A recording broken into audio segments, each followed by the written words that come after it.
Immediately after the Barcelona-Chelsea game ended, I told myself, bro, don't do any video right now, because what you just saw was a disaster. What you just saw was a horror show. What you just saw was a disgraceful performance from a team you are supporting, and you cannot, I repeat, you cannot, in this state of mind, do any video until you recover. Now the question is, have I recovered? Not sure, because that performance still lives rent-free in my head.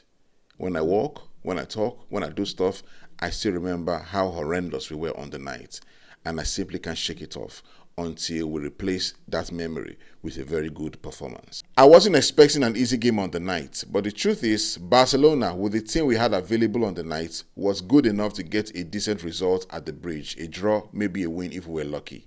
But unfortunately, we failed miserably. Truth be told, we failed miserably, not just because we lost the game, but because of how we approached the game. First, mentally, then physically on the pitch. I mean, that performance was one of the worst performances I have ever seen from Barcelona in a long time. It was that bad. Did Chelsea deserve to win? Absolutely. Were they better than us on the night? Absolutely. But the truth is that Barcelona, with the squad we had, was good enough to put up a fight. But unfortunately, we didn't. We didn't even try. And that was the saddest thing about it.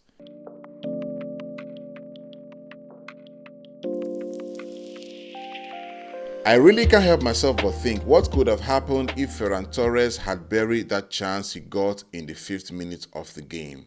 Yes, I know I'm in a shoulda, woulda, coulda mood, but let me be. Let me just express myself. The truth is, that opportunity that we lost was an opportunity we couldn't afford to lose, but unfortunately we did.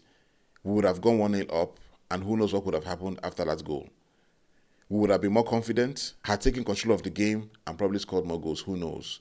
Maybe Chelsea would have won, but at least it wouldn't have been that easy for them, because trust me, it felt like they were playing against a Sunday League side. It was so embarrassing. Everything, absolutely everything that could possibly go wrong went horribly wrong in that game, and I'm not even kidding. The first thing that went wrong was that miss by Ferran Torres in the 5th minute.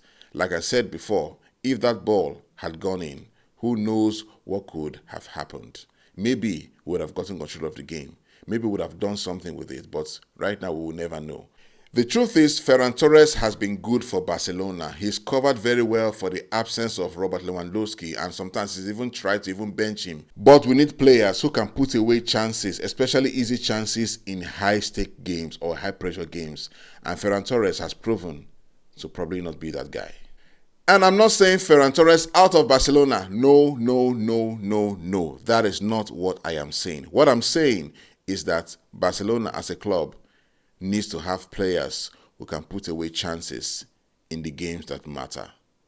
And Ferran Torres needs to grow into that role. Right now, he's not the guy.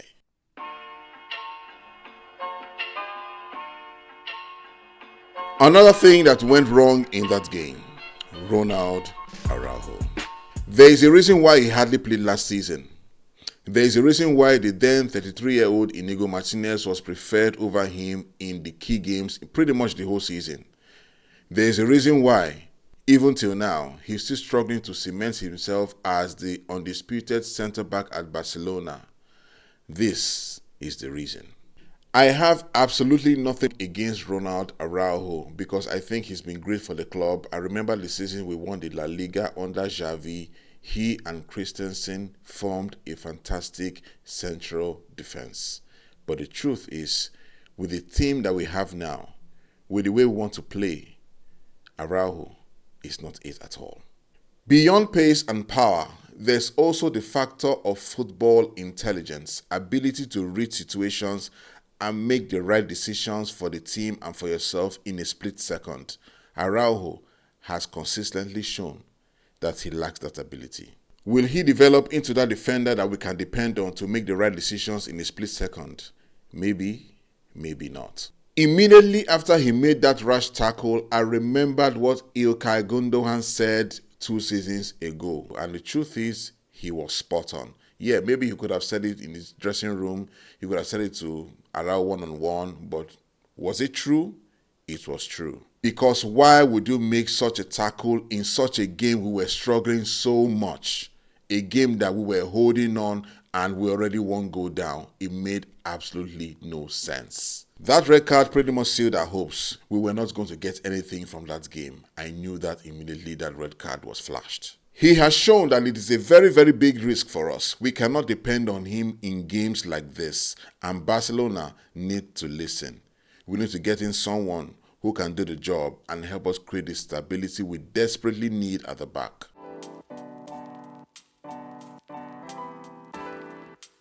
Hansi Flick, you also got it wrong as well. You should have started Marcus Rashford in place of Ferran Torres. Torres would have been fantastic as a substitute, maybe in the 70th minute or thereabout, to kill the game, to get a goal or something. Because Marcus Rashford has been productive this season. He's got goals, he's got assists. There was no reason not to start him. He was fit. He would have been able to drive towards the Chelsea defense. He probably would have taken that chance that Ferran Torres lost or something. But it is what it is. But Hansi Flick, you got it wrong, and I hope you don't make that same mistake again.